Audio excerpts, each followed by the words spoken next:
Let's continue on with making our Etsy listing. We left off about in the middle of it in the last episode. If you haven't seen that one yet, I would check that out first because you kind of need to know where to start. This is part of a much bigger series where I'm taking you through how to create an Etsy shop, from coming up with the ideas, your shop name, everything like that, to actually making listings, setting up your shop, and growing your business. All those episodes that I've posted so far are in a playlist, and I will add the new ones to that playlist as they are made. I already have lots of videos about Etsy on my channel, so if we come up to a topic that I already have a dedicated video about, I'm not going to spend more time here talking about it, so I will mention it and then link it in the description box as well. So what I have done here is created basically a dummy account where I can show you how to set things up, and I have made one listing so far. I didn't want to just put something random or put something somebody else made, so I just happened to put this dress that I made for myself. I'm not intending to sell it whatsoever, and I just put it there for funsies to give you examples. I'm going to go up here to add a listing and start off where we left off last time. Oh my god, what? Etsy. So it seems let's see, I last made a listing for my shop like a week ago, so within the last week they have changed the listing page. So like right in the middle of me doing this, it's like they knew or something. Ugh. But just scrolling through this is the first time I'm seeing it. It looks like not all of the features are rolled out yet for this new, improved, streamlined, whatever you want to call it, listing page. So I'm going to go up here to switch to old version. We're on to pricing. So this is probably the hardest part from here to the end of the listing page. I do have a video about pricing, however, I would not suggest to watch that one because I made it before Etsy changed their fees last year in 2022. And there are some things that I unintentionally left out of that video, so I may redo that at some point, but for now, here's a crash course, what you need to know. You can always change your pricing later on if you find out a better way or a better system to do it, or you figure out that you're not making as much profit as you need to, or your material costs change. You can always change it. It's not a big deal, I promise. If you hear nothing else about pricing, here these two things that I'm going to mention right now. Number one, don't give too much of a crap about your competitors' pricing. I have an entire video dedicated to that, why your competitors on Etsy may have lower or higher prices than you, and the factors that go into that, and why it doesn't really matter. So I'll link that below so we can move on. And number two, don't listen to any advice about how to price your items that makes it sound simple, because it's not. What I mean by that is if you Google something like how to price your handmade items or how to price items for Etsy, you're probably going to get results that are like, multiply your material cost by 4, or add your cost plus your labor, multiply that by 2 for wholesale, and multiply that by 2 for retail. Those formulas just don't work for anyone, and they probably were not written by somebody that actually makes a living from selling handmade items. Before we can accurately price our items, we need to figure out a few things first. The first, and probably the easiest thing to figure out, is exactly how much it costs you to make your item. This is the cost of the actual materials. If you make your items in batches, figure out how much it costs to make a batch of 10, 20, whatever it is, and then divide that by the number of items to get your total cost per item. And don't neglect the small, seemingly insignificant things like thread or glue, for example. Even if you add a penny for a drop of glue, that's going to help a lot because it's not free. Another fairly easy one to figure out is how long it takes you to make one of those products. So use the same principle that we talked about with the cost. If you make them in batches, figure out how long it takes you to make a batch, then divide that by the number of items. Now here's where it starts to get tricky. We've got to figure out your labor rate. Don't just put $15 an hour or whatever your local minimum wage is. Where I live, it's still $7.35. Don't do that. But I'm assuming you're an adult, you have bills to pay, responsibilities, kids, a house to take care of. You need to make money, right? So here's my method for figuring out your labor rate. So this includes a lot of math. If you have a full-time job already that you know you make like a decent amount from, you can kind of work backwards from that instead of starting from scratch. I started by adding up all my personal expenses, my bills, rent, debt payments that you have, groceries, gas. Like I said earlier, don't neglect the small things like gas, or you need to buy clothes every now and then. Just generally make yourself a budget that's realistic and what you actually spend. So don't say, well, I make $40,000 a year now at my day job, but I could probably squeeze and settle for like $25,000. Nope. Don't do that. Or I spend $300 a month. Actually, that's not very much right now. I spend $500 a month on groceries for my family. I think we could probably spend like $300 a month, so I don't need that much. Don't do that. Be realistic. So figure out your personal expenses per month, and also don't forget, like, you know, money to put in savings and important things like that. And also retirement. If you plan on doing this full time, you're not going to have an employer that's contributing to your 401k, so you need to plan for that. And you don't have an employer that is submitting your income tax for you, so you need to include that as well. I am not an accountant or a tax advisor. Generally, I see, if you're in the US, I have no idea about other countries and how this works, but I've seen either 25 or very conservative 33% set aside for taxes. So once you figured out what you need your monthly income to be, you multiply that by 12 to get your annual income. But then your time is not just spent endlessly making products, right? You have other things to do, like making the listings, taking photos, advertising, and stuff like that, so don't sell yourself short. Oh, don't forget, I don't know how I could possibly forget, healthcare. It's not free if you're in the United States. This is something that I would strongly suggest. I didn't talk about much on this side of things when I started this series, so I'm putting it in here, but you need to think about, if you're trying to be self-employed, what that looks like as far as healthcare and things like that. I am not qualified to give you any kind of direction on that, or which kind of plan you should try to look for, or how much it even costs. But if you're just starting an Etsy shop and you're not self-employed yet, you've got a little bit of time to figure it out. So just something to keep in the back of your mind when you're figuring this out. You can change your prices and factor that in later on when you need to. So then you're going to take that labor rate and multiply it by the time that it took you to make that item that we're trying to figure out the price for. If you need to pause and take a breather, feel free to do so. We're going to move on to overhead costs. This requires a little bit less speculation than the labor rate calculation. So this is where you're going to account for basically everything that's not your labor or your materials.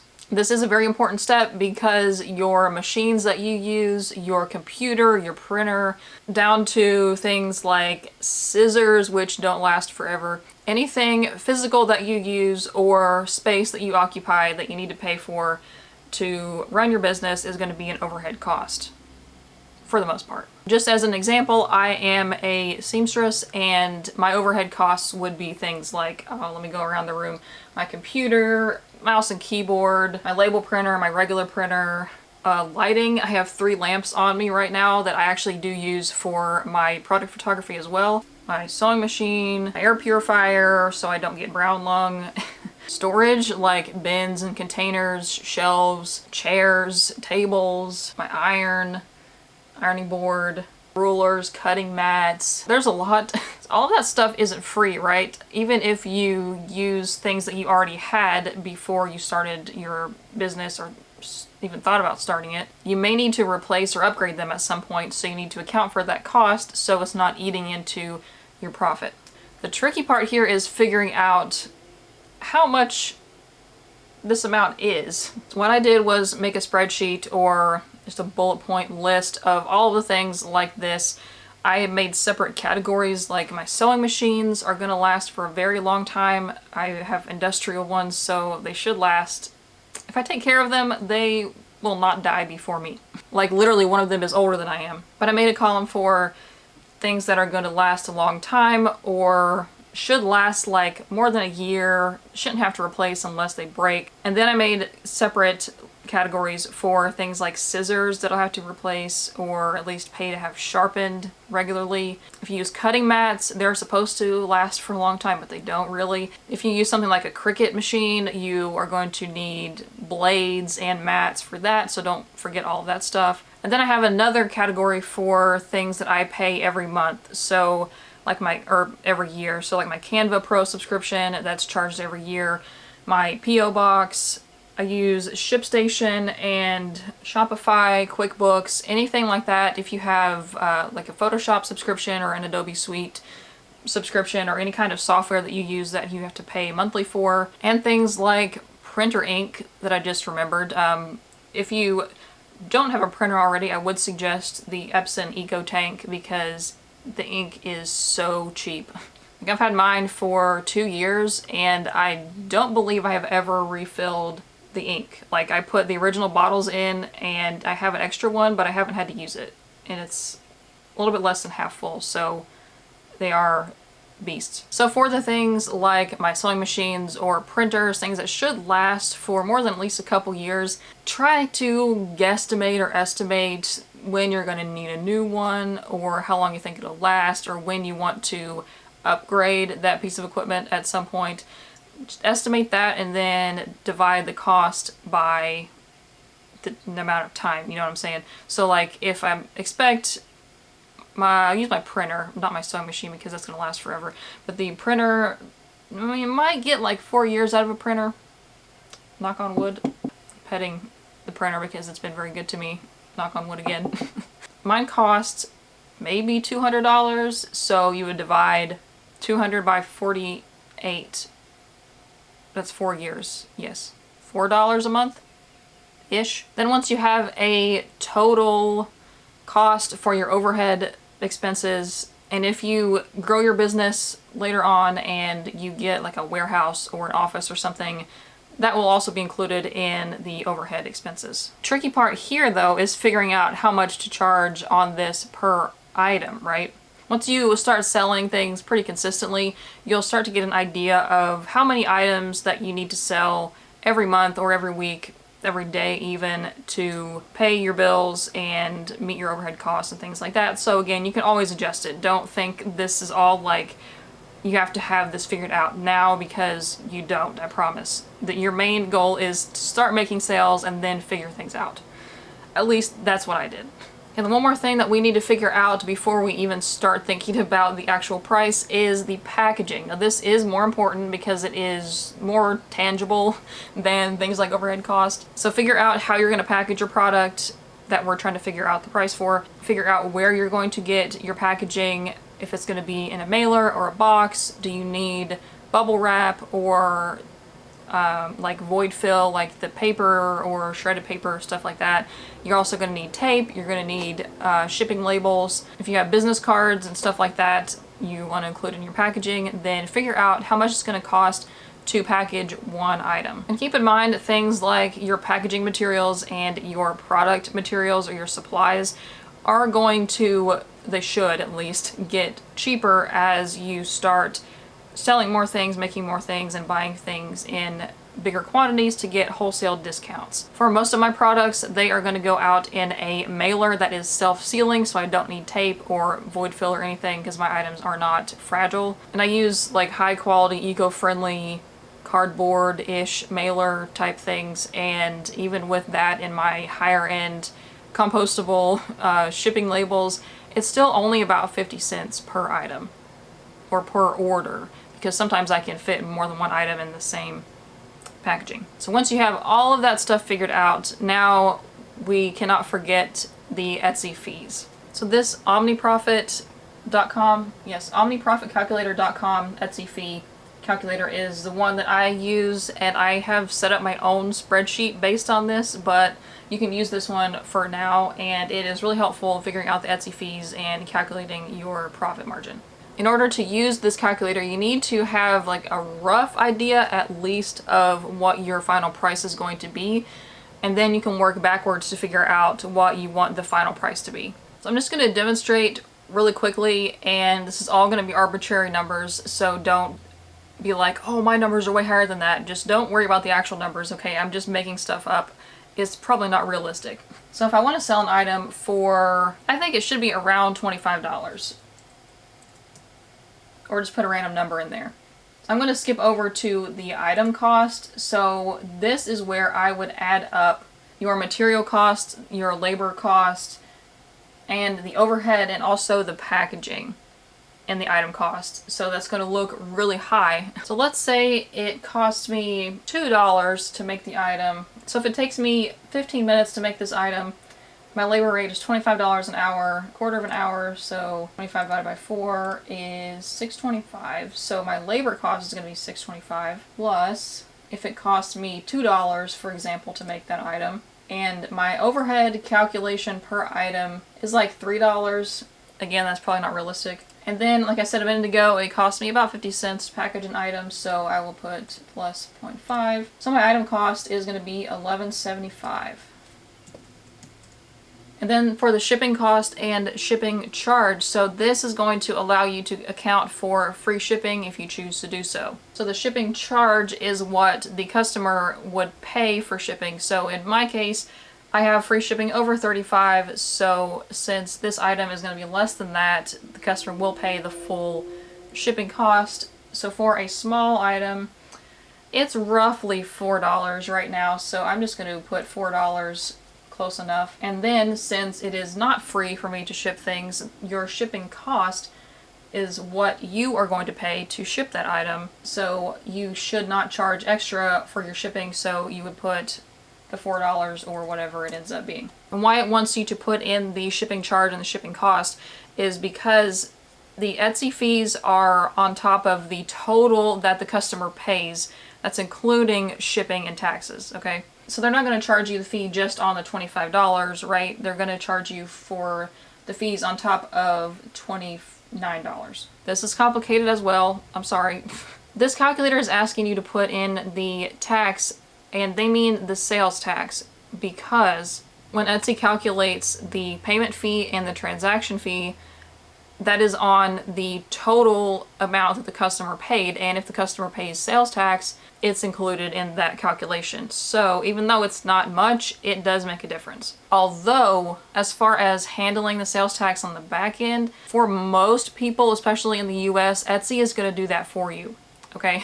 So I've seen people like pay sales tax twice because they didn't know that Etsy does this for you. So as far as taking that sales tax that Etsy collects and paying it to Uncle Sam, Etsy does that for the vast majority of people from my understanding. However, I can't speak for everyone that watches my videos because you're from all over the world, so it would be impossible for me to give like specific advice on that. So always check with your state, your county, your city, your province, wherever you live, and figure out what you need to do. So for our purposes right now, I'm just going to put in the sales tax for where I live. I live in Georgia, and they charge sales tax from the state and also from either the county or the city that you live in. But this is going to depend on where your customer lives, not where you live. Some states don't have sales tax. Some states have ridiculous sales tax, some it's not so bad. But for our purposes now, I'm going to use Georgia's 8%, or my 8% that I would pay where I live in Georgia. For the state overall, it's 4%. It's complicated. We're just going to put this would be 0.08 because that is how you put a percent. I put 8 in here and that was not right. So as you can see, that dropped the profit margin quite a bit because you are paying more fees on top of that tax. So according to this, I just checked the math here. I never trust anything. I always like go back and double check. So the total, you can't see what I'm pointing at. The total cost right here, so you are not paying the taxes to the state of Georgia or wherever it is. Etsy is most of the time, like I said a minute ago. But they are not including the taxes in the revenue because that is not revenue. You cannot count taxes as revenue. Bottom line is maybe hire an accountant, okay? So for right now, this is going off the rails. We're just going to ignore taxes like the good Americans we are. No taxation without representation, am I right? Just kidding, don't ignore your taxes, please.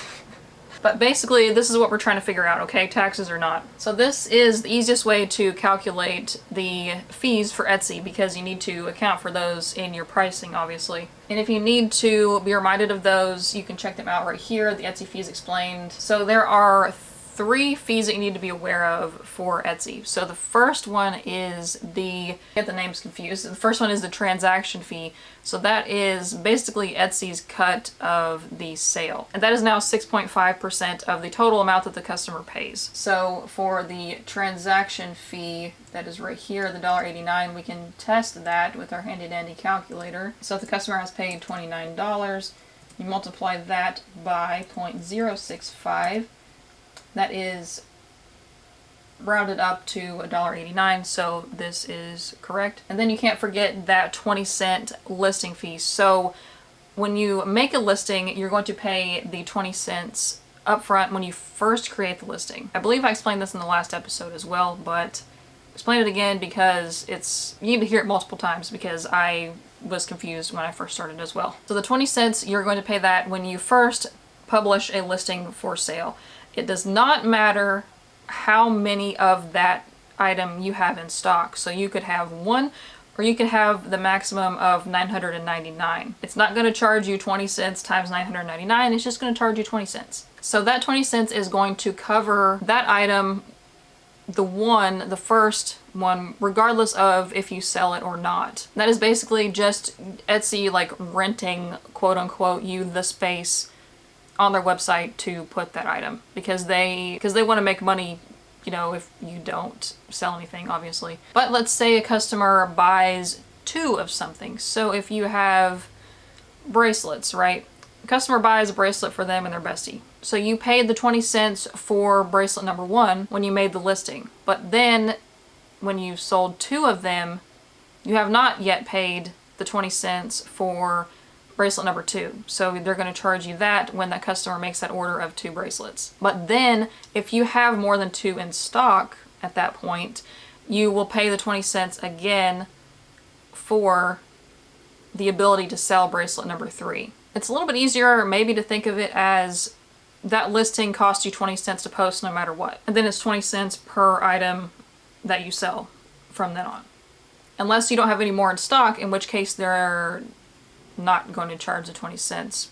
So like if you have 2 bracelets in stock and somebody buys them both, you're not going to get charged the third 20 cents to list a third bracelet, because there isn't one. For this calculator, they did not make that its own separate line. They just added the 20 cents into the total fees right here. So just to prove that, so the $112 payment fee plus $1.89 for the transaction fee is $301. So 321 minus 301, there's a 20 cent. And if you're like, wait, what is this payment fee? Outside of the US, there are different rules. Like some countries don't have the Etsy direct payments. They have to use PayPal, or vice versa. Like if your country doesn't have PayPal, then you have to use something else. But when I have bought things from other Etsy sellers in other countries, for example, sometimes it only gives me the option to check out with PayPal. So just as an example. But I do believe if your country has the option for both, you have to enroll in both. Like if you have the option to use the Etsy direct checkout, or the Etsy, yeah, that's what it's called, Etsy direct checkout, you have to enroll in that. You used to be able to skip it and just use PayPal. Like when I first started years ago, you could just use PayPal, but now it's required, which we did look at in the video about how to set up a shop in general. So the payment fee, you're like, why are they charging all these fees? I get that 6.5%, it's honestly not that much in comparison to other places that you can sell things, but I'm gonna just stop there before I start ranting. But for the payment fee, you're going to have that everywhere. Whether you sell on Shopify or in person and use like a swipey machine with your Square account, you're going to have a very similar fee to this, if not like just slightly different, okay? So the 20 cents is for Etsy for allowing you to post the listing. The 6.5% is Etsy's cut of the sale. And the payment fee is what the credit card company, or for the PayPal fee, what PayPal is going to charge for facilitating that transaction. If you go to the gas station, if you go to Walmart, if you go to a craft show and buy from somebody that has a card reader on their phone, it doesn't matter if you pay with a debit card or credit card. I feel like most people know this, but I kind of also need to explain. The merchant or the person selling the thing is going to have to pay that fee to use their card reader. That is why you may see some merchants, it's a lot more widespread here in Georgia that I've noticed than in other places that I've lived.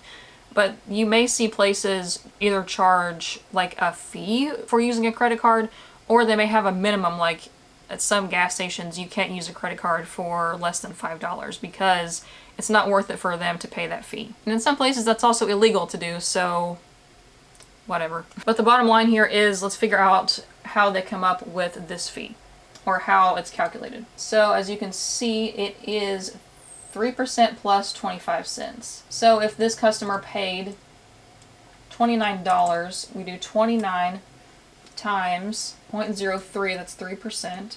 So that's 87 cents plus 25 cents. And that is $1.12 right here. And if I change that to PayPal, so that's going to be 29 times 0.0299, that is 87 cents.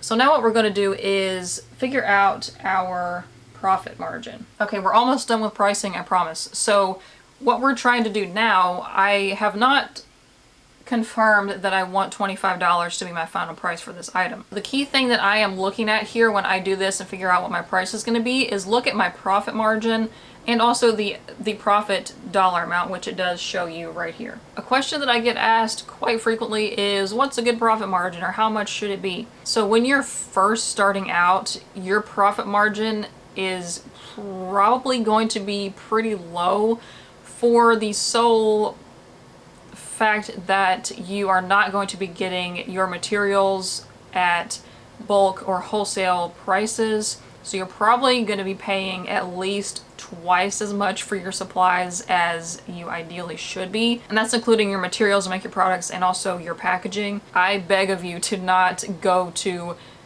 an in-person chain retail craft store and buy your product materials, because you're going to be paying way more than you would if you order them online from somewhere where they're cheaper and you can get bulk discounts. If you're just starting out, like testing out your methods or whatever, that's fine. Try a price comparison someday and see how much you could save by ordering things in bulk. So if I bought my fabric that I use most often for full retail at a fabric store, I would pay at least 3 to 4 times as much as I do now for my materials, and I would not be able to afford to keep my business running if I paid that much for the materials. Getting back on track, the profit margin that you want or you need is up to you. I cannot decide that for you. I cannot tell you you need to have minimum of this much profit margin. You need to have like approximately this much. I don't know. I can't tell you that, okay?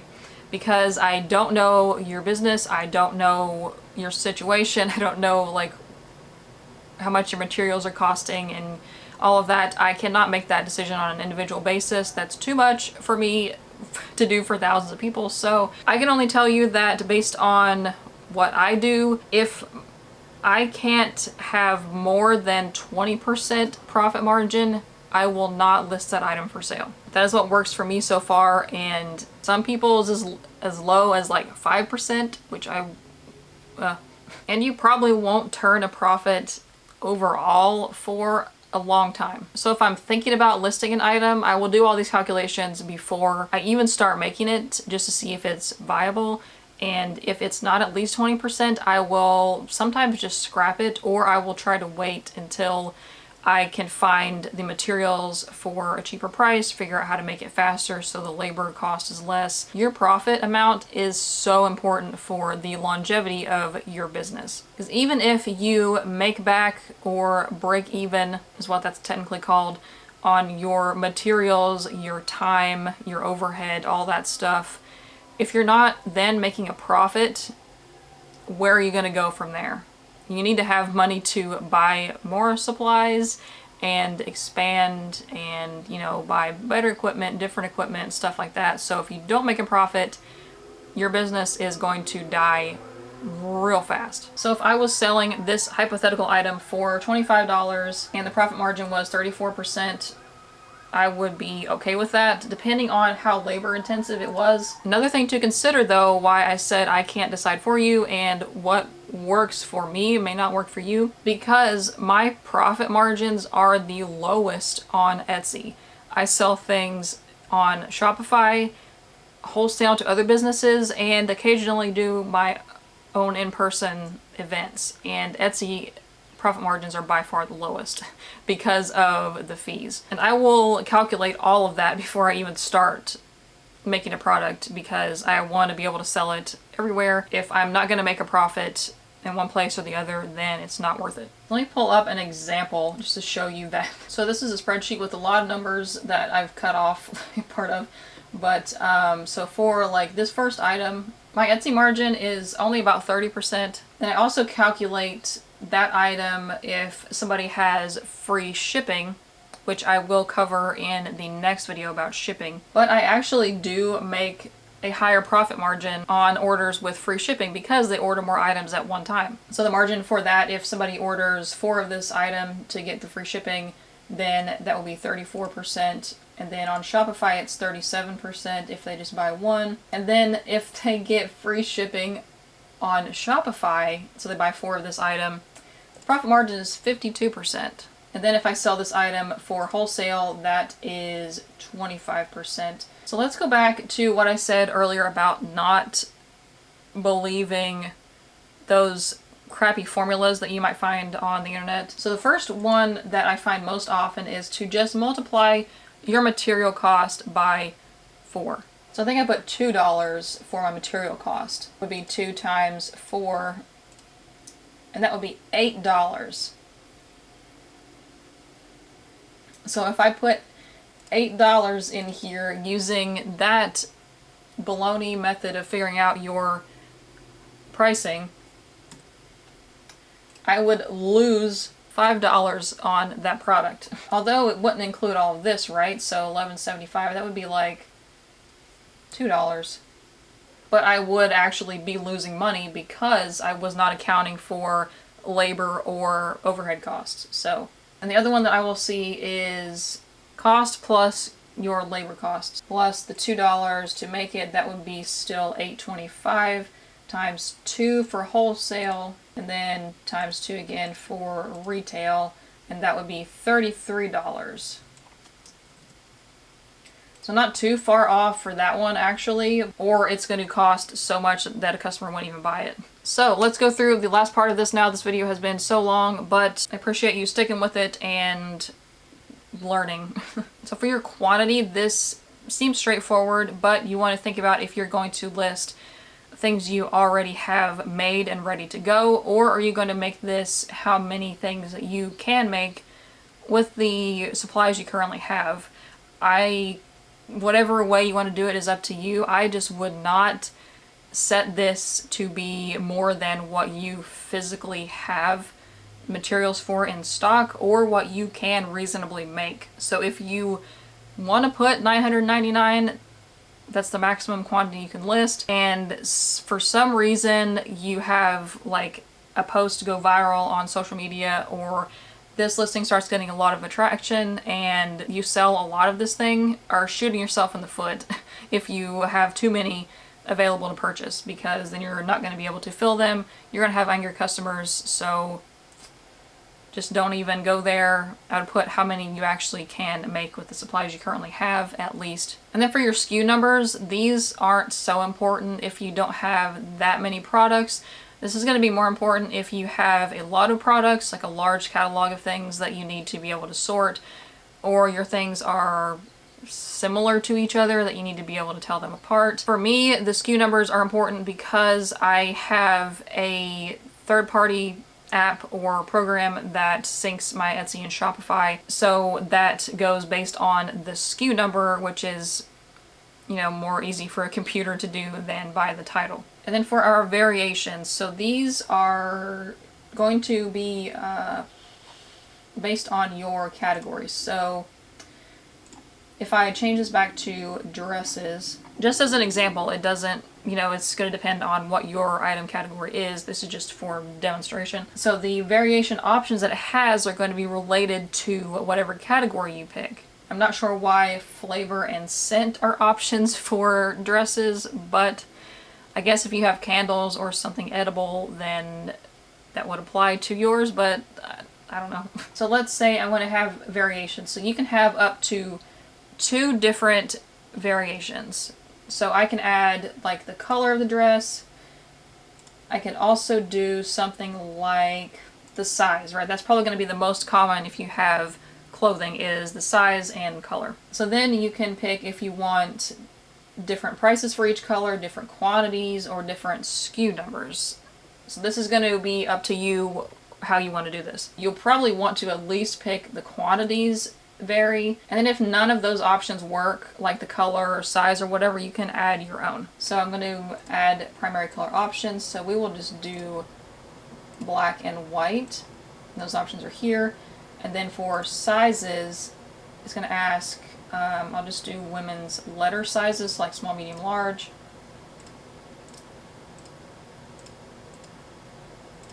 And you can add as many as you want or as many as you have. And then we'll save and continue, and then it will show up like this with all of the different options for those 2 variations. Customer is going to see 2 drop-down menus. They're going to have one for the color and one for the size. And up here you can link specific photos, so you can add a photo of the white dress or a photo of the black dress for the different options. And then set the quantity here. If you want the prices to vary or the SKU numbers to vary for them, you can set that here as well. There is a limit to the number of different options though. I don't remember exactly what it is, but if you have like a ton of options for something, I have seen some shops separated by like 2 different listings. So they'll have something with, I don't know, a bunch of different colors, for example, and they will put like purples in one, pinks in one, and greens in one, or they will do like neutral colors or bright colors separated that way. But at that point, you might want to consider that you have too many options, because too many options is not always a good thing. And then this may or may not apply to everyone, but just in case it does, the personalization, if you turn this on, you can set what you want the customer to be able to personalize. So I might have mentioned this in a previous episode, but basically for this, don't make it complicated. So you have the different colors, the different sizes. If I wanted to be able to like monogram a dress, for example, like put their initial on it, then that's where I would ask them for that information in this box. Because I have seen some listings that are like, you can pick the shape, the color of the thing, and the color of the glitter. You can put in your name and then what you want the color of the name to be. Like, that's too much, okay? 3 options maximum. Because it's going to be confusing and you're going to have to go back and forth with them. Just make it as simple as possible. And remember to put this information in the description box, like have a step 1, 2, 3, 4, exactly what they need to do to submit their order. And I would personally put that in like a bullet point kind of thing in a listing photo as well, just to make it even easier. So this example here, enter the name you want on the necklace, max 12 characters, no spaces, no special characters. So if you do like a monogram, an initial, then you can put enter your initials here, or enter the initials of the recipient of your gift, or something like that, however you want to word it. If it is something like a name, this is a good idea to do to give them a limit. So if you have like a tumbler cup that you can put a name on, you're not going to be able to fit sentences or paragraphs of stuff that somebody wants on this thing, right? So you need to give them a limit of how many characters that you can put. I would use this if at all possible for your listing instead of just having them message you, because this is a bit easier and less resistance for them, because people aren't really going to want to message you something that they could have put in a simple form like this. So now on to shipping. What you need to know right now is, if you did not see the video about how to set up your shop where I took you through step by step, literally creating this shop that I'm showing you now, there are very important settings that you need to make sure you have the correct answers for, the correct settings for.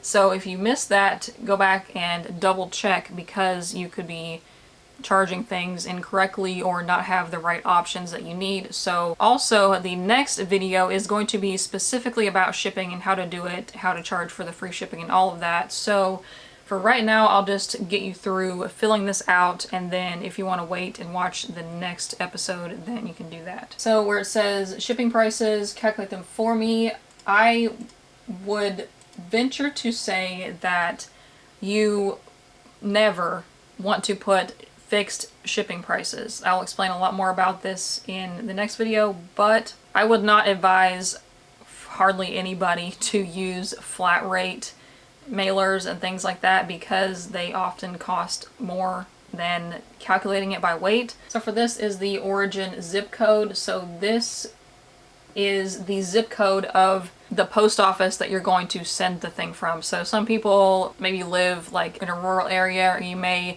maybe you work on the other side of town or in a different town entirely, and you drop your orders off at that post office.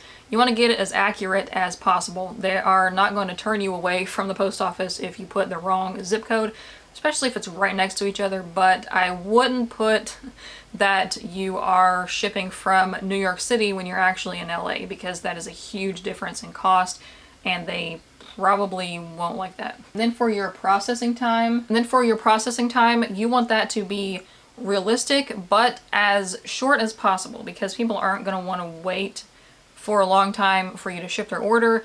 Even if you put like 5 to 7 days and you usually ship in 1 business day, people are going to see the estimated time frame and think it's going to take too long and not even order. Because if you haven't shopped on Etsy yourself, when you're looking at buying an item, it is going to tell you a pretty narrow and pretty accurate time frame of when you should expect to receive your order. And a lot of people shop on Etsy for gifts. You probably already know that, but if they are shopping for a gift and it's not going to be here for like 3 weeks, that may be past the time when they need it. So save yourself from having to deal with returns or refunds because it took so long to ship. You may ship within the time frame that you promised. The customer still may not be happy about it if it doesn't arrive on time for their event or whatever it is, especially Christmas. You will almost be assuredly making more sales the shorter your processing time is, but don't put 1 business day if you work another job and have kids and stuff and you realistically cannot ship it the next business day.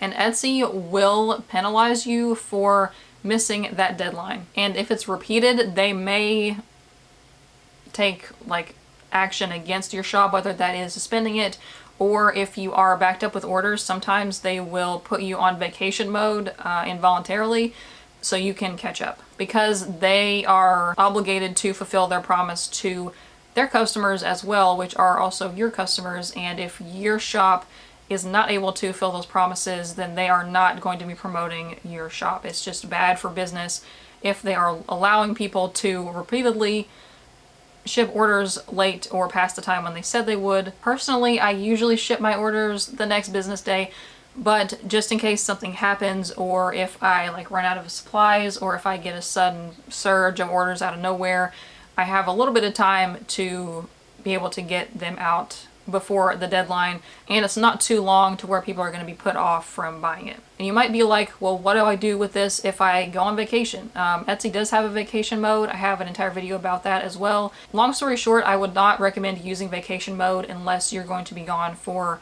an indefinite amount of time, like sick in the hospital or something like an emergency comes up and you can't do orders at all. But if you're just going out of town for a week, I would just increase your processing time, because it's not going to be that big of a deal for a week, maybe 2.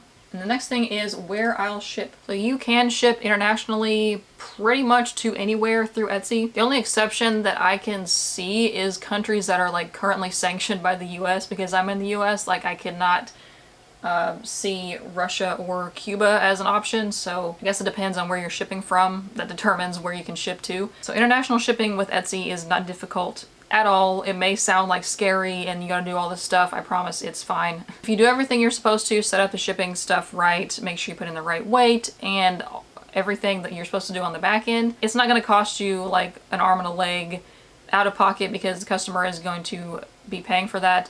Your free shipping over 35 is only within the US. It's not everywhere. I don't get a whole lot of international orders. I might get like one a month at most, maybe like one every 2 or 3 months. These are all of the shipping services that Etsy offers, at least to me. Then I will also explain all of these in the next video. I'll say that like 500 more times maybe. Just to keep it simple for now, I would have all of these checked, the ones at the top at least.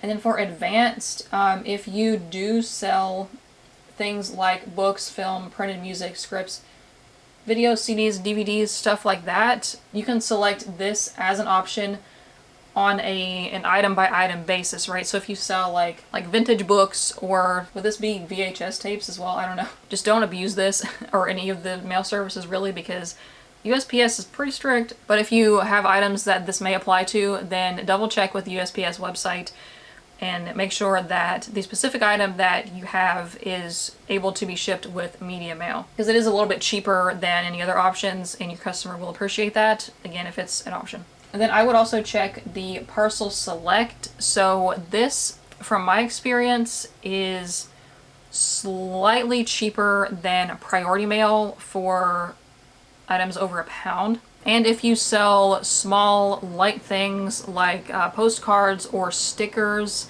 that would be counted under the first class mail. So there is a way to buy 55-cent postage for small envelopes on Etsy with tracking. So far I have seen that is only in the US. I don't know, I've never tried to send anything like that overseas or international. So if you have, let us know. I will also cover exactly how to do that in the next video. But I sell stickers in my shop, and just a few of them, and I just set those to have free shipping because it's pretty rare. That's because I only have a few stickers. Usually people just add one onto their order to get free shipping, which is fine. But if somebody does order just one or two, then I will have free shipping on that, and it only costs me 55 cents to ship it. So, and this here is where I would do that. So down here it says the free shipping. If you do have like stickers or something where you want to do that 55 cents, I would actually, let me back it up, because if you want to charge the 55 cents or whatever it costs, I may be wrong about the exact amount, you could put that fixed price here, because this may not calculate it right. So I'll cover all that in the next video, don't worry. But here's where you would want to put free shipping on this particular item. So if you want to offer free shipping on like a certain item, if you don't do the free shipping over 35, or you want something that is less than 35, like I've seen some shops that I buy from, if they have swatch booklets or something that they sell, they will do free shipping on those, and this is where you would be able to do that without it costing $35. And then the handling fee, I don't think this is necessary. You would just put like any additional labor into your item costs. You know, I would not use this myself. And then right here you can put save as a shipping profile. This is going to save you a lot of time when you're making more listings, because you can save the same profile for similar listings. And then when you make a new one, you can pick whatever profile it is, and it'll fill all of that out for you to be the same. And then if you do something like go on vacation and you want to change your processing time, you don't have to sit there and go through all however many listings you have to change the processing time. You can just go into your shipping settings and edit that specific shipping profile to have a different processing time. Okay, this is for the tariff number. So I will explain all about this in the next video, because it's quite a doozy and you might be like, what the heck are you talking about? So I'll just save it. Your brain is fried enough from learning about pricing earlier. So for now, I would venture to say that you will be fine not putting this. And I honestly don't even use this myself. I would just fill that out when I make a sale, because like I said, I don't get that many international orders. And as far as I'm aware, this is only required legally, this is only legally required when you ship to countries in the EU. So that is not even all of them, obviously. So you're totally fine skipping this for now. Next thing is your item weight and your item size. So this is fairly straightforward, but weight and size are how it is going to figure out what to charge for shipping. That's how UPS USPS, FedEx, DHL, whoever else figures out how to charge for shipping. So I'll mention this in the next video as well. You want to have at least, like bare minimum, have a shipping scale. Like in my opinion, this is my hot take, but I think that it is almost inexcusable to not have a shipping scale if you're shipping things online, because the scale is going to pay for itself with like 3 or 4 orders and the amount that you're going to save versus going to the post office and buying postage. So for your item weight, you're going to pretend to package up the item, right? So if it goes in a box or goes in a mailer, I don't like tape this. If I need to figure out how much something weighs, I don't tape it up and everything, but I will put the box or the mailer on the scale and then put the item and then add like a piece of paper or two to account for the shipping label and tape or whatever else, and then put that weight in here. And the item size when packed. So this is the dimensions of the thing when you have like rolled it, folded it, whatever you gotta do to make it fit in the mailer or the box, including the wrapping paper and whatever else you're gonna use. I measure the envelope that I ship that item in because I have the vast majority of my items all ship in the same exact size of mailer, so I just put the size of that mailer in here. But if these numbers end up being a little bit off, so if somebody orders like multiple different items, it tries to add them up, but it's not always accurate. And if you have variations that could, like I kind of wish there was a separate, like how we talked about before, where you could change like the quantity of the variations or the price of the variations and stuff like that. I wish the weight could be changed as well, because you can do that on Shopify. But if you have like I sell things in variations of a pack of 10 or a pack of 20, obviously the pack of 20 weighs more, right? So it's going to throw off the shipping cost and everything. But you can change this when you actually make the shipping label on Etsy. You can change that to make sure it's right and you're paying the correct amount for the shipping. So before I send out an item, I will, before I even buy the shipping label, obviously, measure the package again, make sure that's right, and weigh it again to make sure you include the multiple items that are in that order. And if you've done this for as long as I have, like I said, most of my things go in the same size mailer, and I pretty much know, like 95% of the time, what a package is going to weigh without having to weigh it, just because I send the exact same thing over and over again. And then once you put in this stuff, it will give you a preview of what the price is going to be right here. And you can go back and use that to help you with your price calculation if you want to be exact with the shipping cost. So I always look at, like it'll give you a few different options for cities. So it'll do like Chicago or LA or stuff like that. And I will like 2 that are like one that's close and one that's like pretty far away to kind of get an idea of how much the shipping is going to be.